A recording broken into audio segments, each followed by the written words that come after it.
Bismillahirrahmanirrahim. Assalamualaikum warahmatullahi wabarakatuh. Selamat siang menjelang sore. Terima kasih pada kesempatan ini. Perkenalkan, nama saya adalah Eko Aristiono, dokter dengan kualifikasi spesialis neurologi konsultan neurovaskuler. Pada kesempatan ini saya ingin menyampaikan mengenai rencana pembelajaran semester yang terkait dengan mata kuliah neurovaskuler, neurointervensi, neuroimaging, otologi, dan oftalmologi 3. Rumpun mata kuliahnya adalah rumpun mata kuliah neurovaskuler, neurointervensi, imaging, otologi, dan oftalmologi dengan bobot SKS adalah 4 SKS dan diberikan pada semester 4. RPS ini terdiri dari CPL, capaian pembelajaran yang wajib dikuasai oleh peserta didik, yaitu cakap dalam menangani diagnosis klinis berdasarkan data. Kemudian 2, mampu melaksanakan profesionalisme dan keterampilan humanistik termasuk integrasi, rasa peduli dan menghargai atau menghormati pasien, teman sejawat dan profesi kesehatan lainnya sehingga menghasilkan kesepahaman yang bermanfaat untuk kepentingan kesehatan pasien. 3, mampu berkomunikasi aktif dan pasif secara efektif dengan sejawat maupun profesi kesehatan lainnya dalam tim interdisipliner. Kemudian 4, mampu menggunakan berbagai sumber daya alam dan manusia secara efektif untuk keseimbangan perawatan pasien, kebutuhan pembelajaran, dan aktivitas lainnya dengan memanfaatkan teknologi informasi. Lulusan juga diharapkan memiliki kemampuan unggul di bidang manajemen dan pengembangan unit stroke. 5, mampu menjawab pertanyaan dan memberikan saran-saran terhadap disiplin keilmuan lain di luar neurologi yang berhubungan dengan proses pelayanan terhadap pasien rawat inap, rawat jalan, gawat darurat, serta perawatan intensif yang tepat. 6, mampu mendemonstrasikan kompetensinya di bidang neurologi yang sesuai dengan keilmuan neurologi seperti neuroanatomi, neuroimunologi, dan lain-lainnya. 7, mampu mengusulkan dan melakukan riset di bidang neuroscience dan neurologi klinis untuk memecahkan masalah keilmuan dan masalah klinis secara inovatif, terutama yang diprioritaskan untuk berkontribusi pada peningkatan derajat kesehatan untuk individual maupun untuk komunitas. 8, mampu memberikan pelayanan dengan mutu terbaik dengan landasi akhlak mulia, integritas, kejujuran, berpegang teguh pada etika profesi dan kasih sayang yang konsisten. Dengan ada 2 CPMK, yaitu peserta didik mampu memahami, mendiagnosis, serta melakukan tata laksana kasus stroke dan neurovaskuler lainnya sesuai dengan tingkat kompetensi yang diberikan. Dan CPMK yang kedua adalah peserta didik mampu memahami dan melakukan tata laksana prosedur neuroimaging, vaskuler, dan neurosonologi. Sedangkan sub CPMK 1 mampu membuat diagnosis klinis dan melakukan penata laksana penyakit tersebut secara mandiri dan tuntas maupun rawat bersama untuk kasus stroke, TIA, dan penyakit lain yang menyerupai stroke. Sub CPMK 21 mampu menafsirkan pemeriksaan penunjang yang terkait kasus neurovaskuler dengan transcranial Doppler berupa duplex sonografi, CT scan, MRI, MR angiografi, DSA, dan ekokardiografi. Kemudian sub CPMK 22 yaitu mampu melakukan pemeriksaan karotis Doppler dan transcranial Doppler dengan supervisi subspesialistik.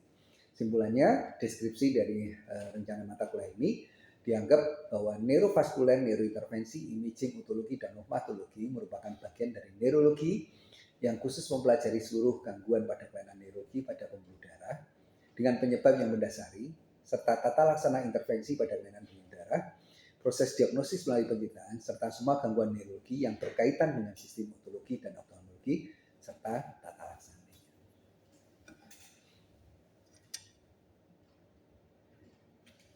Siang hari ini kita akan mengikuti sesuai dengan yang diprogram di kurikulum mengenai mata kuliah neurovaskuler, neuroimaging, neurooftalmologi, dan neurointervensi terkait dengan kasus-kasus yang paling banyak dan memang harus menjadi sebagai pengetahuan basic ya untuk kalian nanti bekerja di klinik untuk menangani pasien-pasien.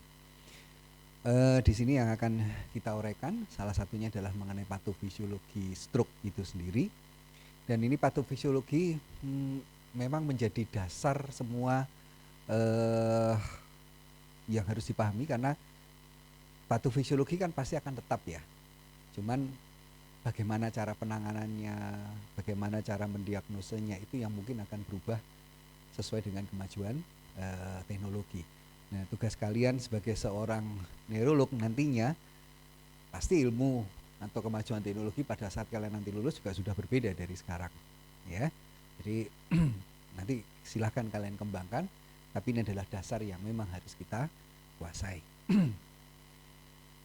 Oke, semua tahu ya, semua stroke, saya kira semua sudah paham sekali bahwa stroke merupakan salah satu penyakit yang memang mematikan, tetapi juga menimbulkan kecacatan yang akan menjadi problem-problem kesehatan utama di seluruh negara, termasuk negara-negara maju, ya.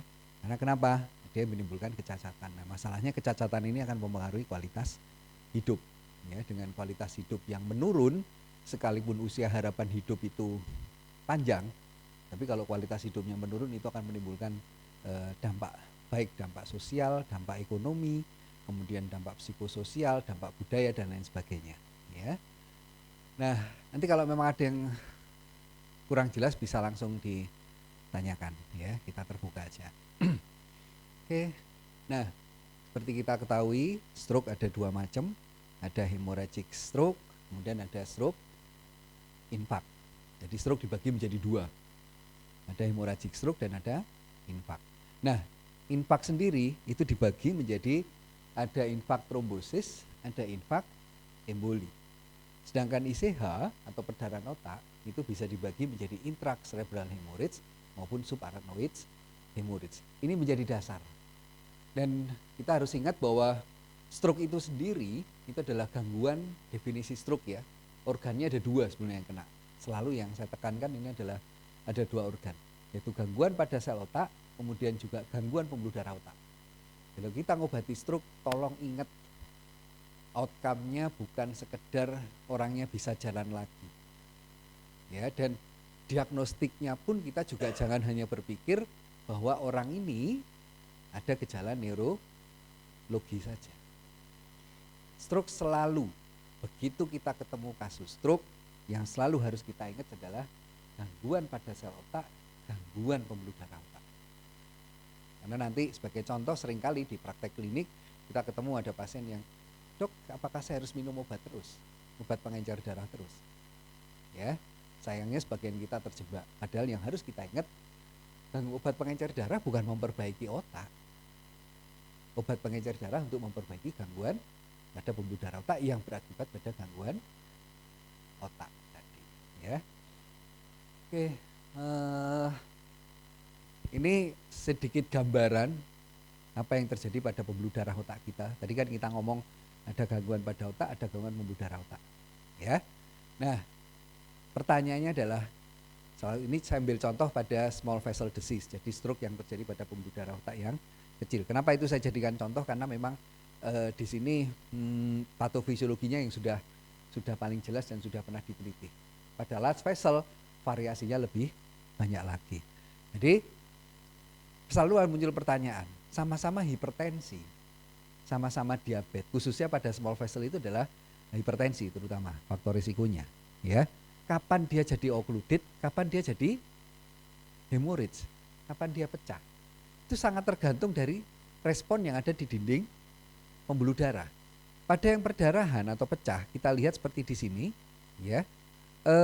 Ini adalah jaringan yang menyusun tunika media dari pembuluh darah. Ternyata dia lebih tipis, ya, sehingga pada kasus seperti ini ada degenerasi hialin, ya, dari dinding pembuluh darah, ya, sehingga dia endotelnya jadi sangat longgar dan ini akan menimbulkan kekuatan tunika adventisia yang berbeda, ya. Nah, kalau terjadi pada kasus ini akan terjadi pecah.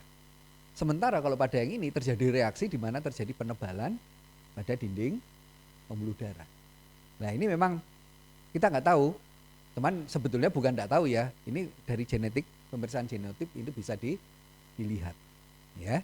Nah, jadi memang variasinya ini, makanya kita harus hati-hati pada small vessel disease. Mungkin sering kali kita ketemu ya, mungkin di praktek klinik ketemu ada yang di MRI small vessel disease dengan microbleed. Nah, microbleed itu ya seperti ini, yang terjadi. Makanya kita hati-hati kalau memberikan aspirin pada kasus pasien seperti ini dengan hipertensi yang tidak terkontrol, dia akan sangat mudah untuk jadi perdarahan, transformasi hemoragik atau malah jadi CVICH. Ya. Oke. Nah, ini yang tolong juga saya tekankan betul, ini selalu saya ulang-ulang dan saya berharap kita semua betul-betul menerapkan konsep ini walaupun nanti ada perkembangan keilmuan yang lain-lainnya. Tapi prinsip pada pasien stroke ini, sebenarnya kita ini sangat cuman tergantung pada inilah. Aliran darah otak kita. 100 ml per cm kubik per menit. Orang Indonesia rata-rata sekitar 100 sampai 120. Ya, orang Indonesia rata-rata 1 sampai 120. Nah, kalau kita lihat dinding pembuluh darahnya ini potongan pembuluh darah yang masih betul-betul normal. Ini mungkin kalau bayi atau masih anak SD gitu ya mungkin dinding pembuluh darahnya kayak gini. Ya. Cuman kalau Nata mungkin ya seperti ini ya mungkin ya sudahnya. Atau Angga. Kamu yang mana Angga? Ini Jisamsu ada di mana Angga ini enggak? Jarum itu ada di mana ini? Ya. Nah, masih bagus. Nah, tapi begitu mulai kolesterol tinggi, terutama kita lihat di sini dimulai dari LDL. LDL itu memacu terjadinya oksidase LDL. Nah, oksidase LDL ini akan mempengaruhi endotel dari dinding pembuluh darah. Nah, ini mulai nih. Nah, mulai banyak sehingga mulai terjadi elevasi atau penebalan dari dinding pembuluh darah. Apalagi kalau pada dasarnya pasien ini sudah mempunyai faktor risiko seperti aterosklerosis. Bayangkan betapa mudahnya dia untuk menjadi seperti ini. Nah, berikutnya semakin bertambah ada hipertensi misalnya sehingga terjadi robekan pada dinding arteri, ya. Nah, mulai terjadi trombus sebagai mekanisme pertahanan tubuh setiap kali kita ada luka. Itu kan mekanisme normal, ada luka. Nah, aliran darahnya sudah turun mulai dari 50 sampai 100 ml per cm kubik per menit dan ini kira-kira gambaran detailnya seperti ini, semakin tebal.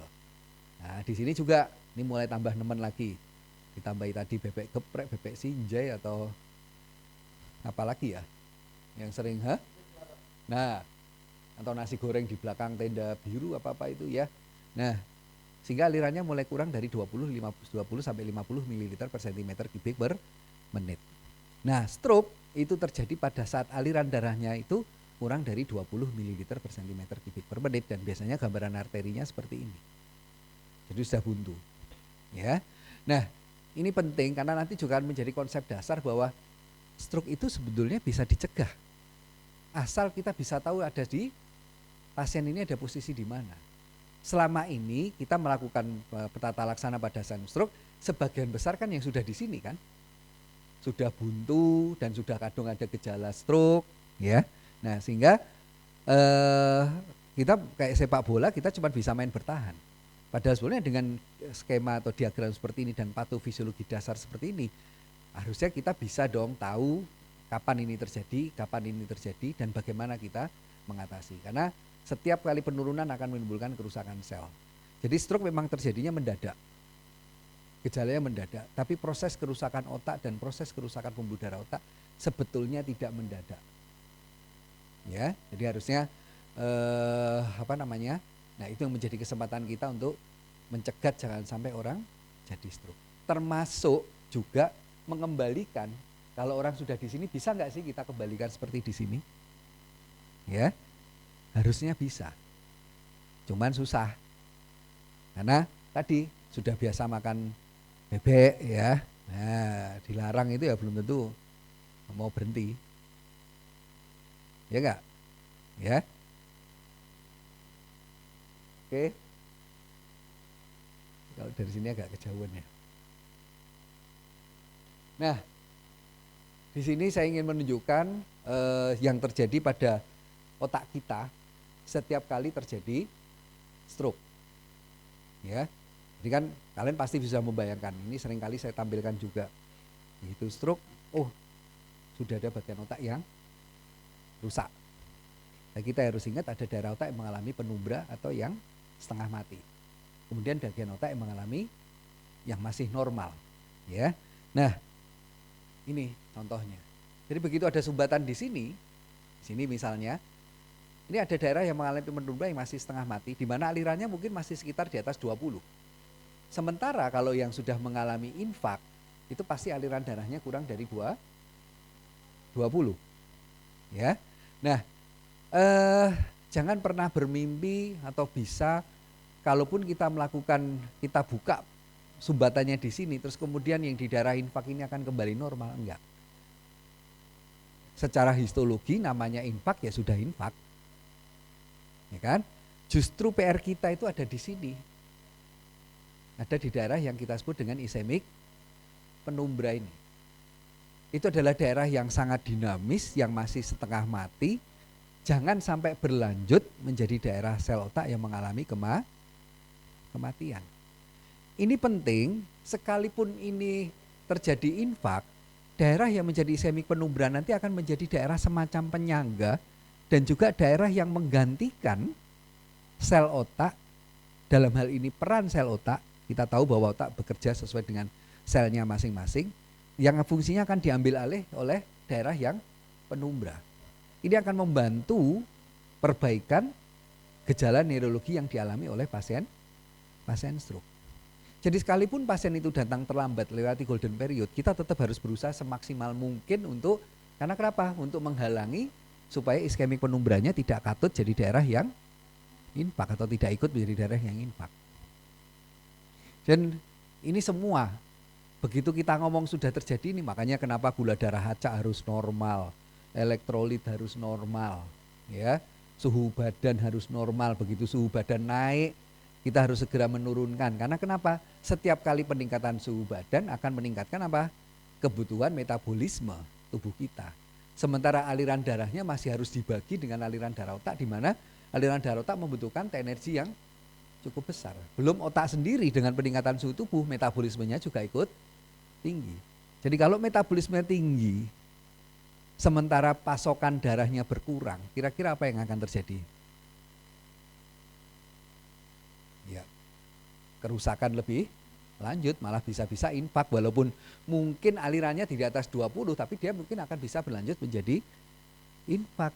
Karena metabolismenya tinggi, sementara alirannya tetap sama seperti yang sebelumnya. Jadi makanya kenapa begitu kita ketemu stroke tetap harus ditangani secara cepat, dan kita harus betul-betul mengatasi semua faktor penyebab, karena kita harus mengatasi ini. Ya. Jadi suhu ruangan, kenapa kalau kita lihat di stroke unit suhu ruangan harus ada AC dan lain sebagainya supaya suhunya tertentu, ya salah satu manfaatnya ini. Kita melakukan head up sebagai bentuk pertolongan pertama pada pasien stroke, ya sebenarnya juga untuk ini. Ya, tentunya kalian tahu mekanisme terjadinya kenapa head up itu penting. Nah, ini mungkin menjadi bagian yang hal dasar yang ingin saya sampaikan ya sebagai fundamental kita. Jadi ini yang terjadi pada saat tubuh kita mengalami stroke atau terjadi iskemia. Apa itu? Kita lihat nih. Ada jangka waktu 30 menit, ada 1-2 jam, ada 6 jam, ada 10-12 jam, 24 jam, 2-3 hari, 4-5 hari, dan 7-10 hari. Jadi kalau kita merawat pasien stroke, kita sudah punya bayangan kapan terjadinya, 30 menit yang lalu. Begitu kita punya gaya 30 menit yang lalu, ini adalah kerusakan yang terjadi pada otak kita, sel otak kita. Ini adalah kerusakan yang terjadi pada pembuluh darah kita. Jadi begitu kita sampai 30 menit, kita sudah berpikir, nih pasti sudah ada edem pada glia, pasti sudah terjadi shrinkage pada neuron, neuronnya sudah berkeriput ya, shrinkage itu mengecil itu, ya. Nah, mikroglia sudah mulai aktif, ya, terjadi mikroaktivasi dari mikroglia sebagai sel yang memang berfungsi untuk mempertahankan atau merawat setiap gangguan pada neuron, ya. Sementara pada pembuluh darah otak kita, di dalam pembuluh darah otak kita, kita lihat di sini mulai terjadi edem dari endotel, mulai terjadi di mana ikatan endotelnya lebih longgar lagi, ya, sehingga apa? Begitu lebih longgar, permeabilitasnya dia akan meningkat, itu akan memudahkan cairan dari luar untuk masuk ke dalam dinding pembuluh darah, sehingga akan nambahi volume cairan yang ada dalam dinding pembuluh darah, padahal setiap penambahan volume cairan pada pembuluh darah akan mempengaruhi permeabilitas juga dari otak kita, ya. Nah, ini makrofag juga mulai aktivasi, ya. Nah, kita lihat nih misalnya dalam 6 jam, kita lihat neutrofilnya juga sudah mulai menempel pada dinding pembuluh darah. Begitu neutrofil menempel pada dinding pembuluh darah, artinya apa? Inflamasinya akan terjadi lebih hebat lagi. Sehingga kerusakan di dinding pembuluh darah juga akan lebih masif lagi. Nah, inilah yang mendasari kenapa kalau kita melakukan trombolisis seringkali terjadi transformasi hemoragik. Pada saat ini terjadi, kemudian aliran darah masuk lagi, O2 masuk lagi, itu malah akan menimbulkan reaksi oksidasi pada tingkat seluler atau mikro, tetapi juga pada prinsipnya kan pembuluh darah yang sudah mulai nekrosis dindingnya karena efek dari pembengkakan ini, kemudian tiba-tiba dia mendapat aliran darah lagi. Apa yang terjadi? Pecah dinding pembuluh darahnya. Itulah alasannya kenapa kita melakukan trombolisis tidak lebih dari 4,5 jam, karena kita harus hitung risiko ini. Dan ini dengan mudah kita prediksi. Nanti kalian sebagai neurolog harus sudah bisa oh ini 8 jam, oh ini 24 jam, oh ini sudah 2 atau 3 hari, ya.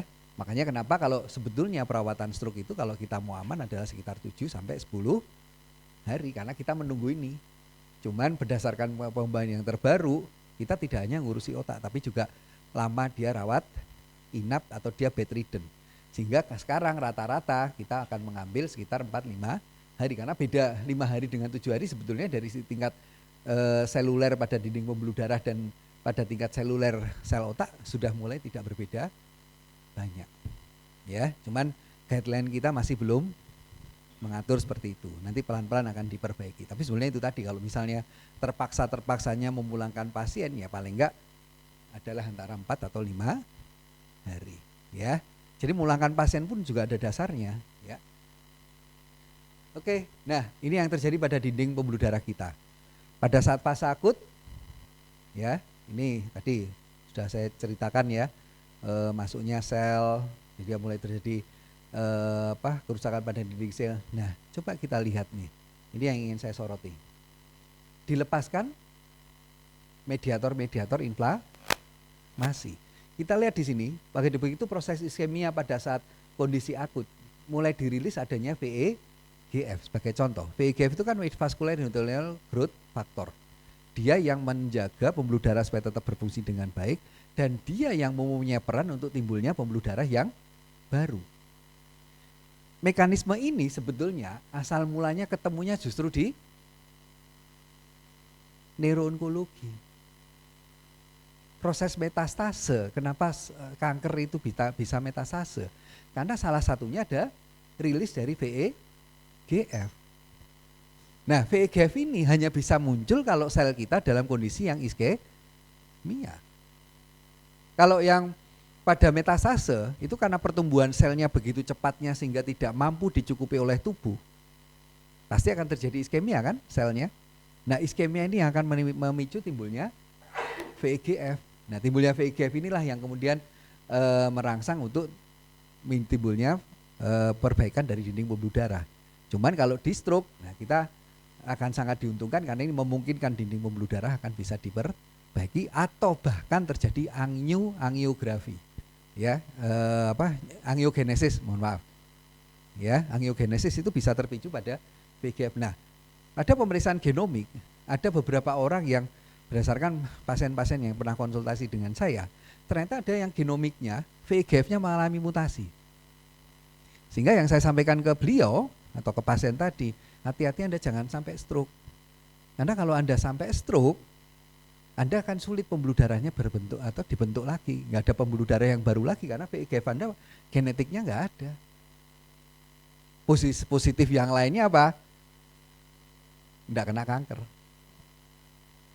Ya, kalaupun kena kanker mungkin tidak akan bisa metastase karena VEGF-nya tidak ada. Ya, jadi itu contohnya. Nah, di sini mulai angiopoietin, kita tahu angiopoietin kan merangsang timbulnya sel-sel darah merah misalnya, ya. Dan ini contohnya begitu pada fase subakut mulai terbentuk pembuluh darah yang baru. Ya, jadi pembuluh darah yang baru ini yang dulu, teori yang dulu dikatakan tidak bisa deh sel yang baru atau pembuluh darah yang baru ternyata terbukti tidak. Nah ini yang saya maksud ya, bahwa ini menjadi fondamen kita di dalam melakukan tata laksana pasien stroke, patofisiologi dasarnya. Sehingga nah kalau kita paham ini ya, contoh nih akut misalnya pasien minta pulang ya, sebenarnya saya minta pulang, jangan dulu, karena untuk proses ini ke sini itu juga perlu energi yang banyak. Ya.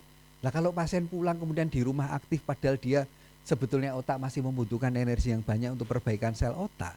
Jadi dengan sendirinya dia akan menghambat perbaikan dari sel otak itu sendiri. Ya. Jadi kira-kira itu yang bisa saya sampaikan sebagai basic. Ini adalah basic yang bisa saja nanti akan berkembang tapi tidak akan jauh dari ini. Dan itu yang mendasari kalau nanti misalnya ada pertanyaan berapa lama pasien stroke dirawat. Ya. Contoh kemarin juga ada, "Dok, bagaimana pemakaian nutrisi untuk otak?" Ya, karena ada beberapa kan produk-produk susu yang nutrisi untuk otak. Ya, saya jawabnya tinggal gampang. Tinggal fase mana yang akan mau diberikan.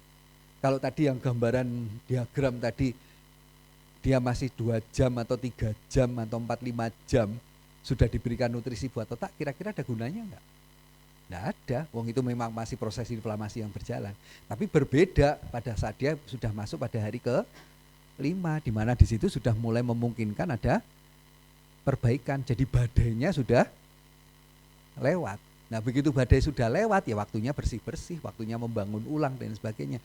Nah disitulah pentingnya nutrisi. Ya, nah ini contoh aplikasi kita kalau kita bisa memahami patofisiologi tadi. Termasuk di sini kita akan bisa menjelaskan. Tadi diagram tadi menunjukkan kenapa seringkali kita mendengar kalau pada pasien ICH misalnya odem dari otak itu akan terjadi maksimal pada hari ke-3 atau hari ke-5. Dan saya sering juga menyampaikan pada pasien-pasien saya, kalaupun sekarang kondisinya bagus, kita masih harus menunggu sampai hari ke-5 untuk betul-betul memastikan kondisinya bagus. Ya, kenapa? Sampai hari ke-5 tadi inflamasi itu tetap akan bisa terjadi. Jadi puncak odemnya adalah pada hari ke-5 tadi. Begitu hari ke-5 bisa dilewati dengan baik, biasanya perbaikannya akan lebih cepat dan pasien biasanya akan mampu survive. Nah, jadi tadi itu adalah basic yang memang kita pahami sehingga kita bisa menjawab setiap persoalan yang muncul pada pasien-pasien kita. Ya.